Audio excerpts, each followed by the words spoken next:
Hi friends, जय जगन्नाथ। मकर संक्रांति रे मो तरफ समस्त हार्दिक शुभेच्छा।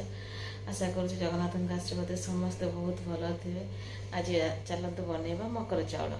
1.5 कप मकर चाउल देहरे 1.5 कप क्षीर पकईकि बतुरे भिजे रखी। ये पंचामृत बनवाई घी नहीं क्षीर दे देची। एबे से महू दही गुड़ देवा। मो गुड़ घी महू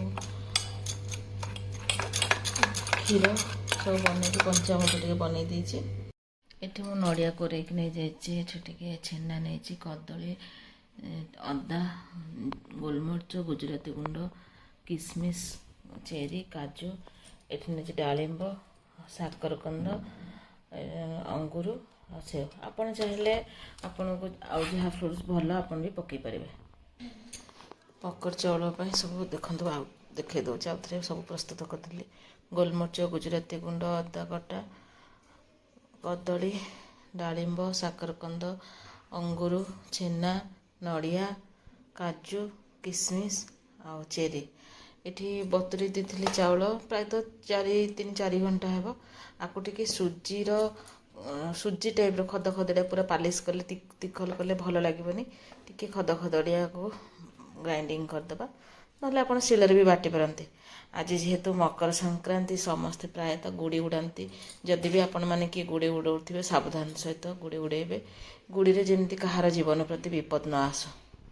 ये देखो मकर चाउल को मुझे ग्राइंडिंग चाउल को ग्राइंडिंग करदे खद खदड़िया टाइप कर गुड़ आ क्षीर दे देची। एबे से सब काट रखि फ्रुट्स को पकईदे पंचामृत को भी से पकईदे।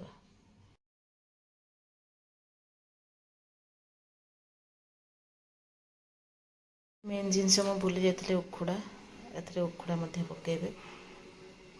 मकर संक्रांति सूर्य को टिके मकर चाउल खीरी भोग दि जाए। ये मु भोग दे दूची।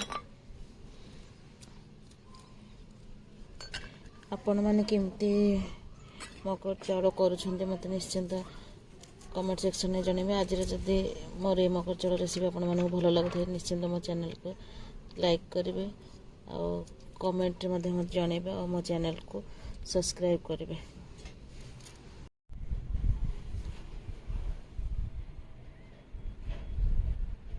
मोर वीडियो जदि आपण मानक भल लगे निश्चिंत मत शेयर कर कमेंट रे जनइबे।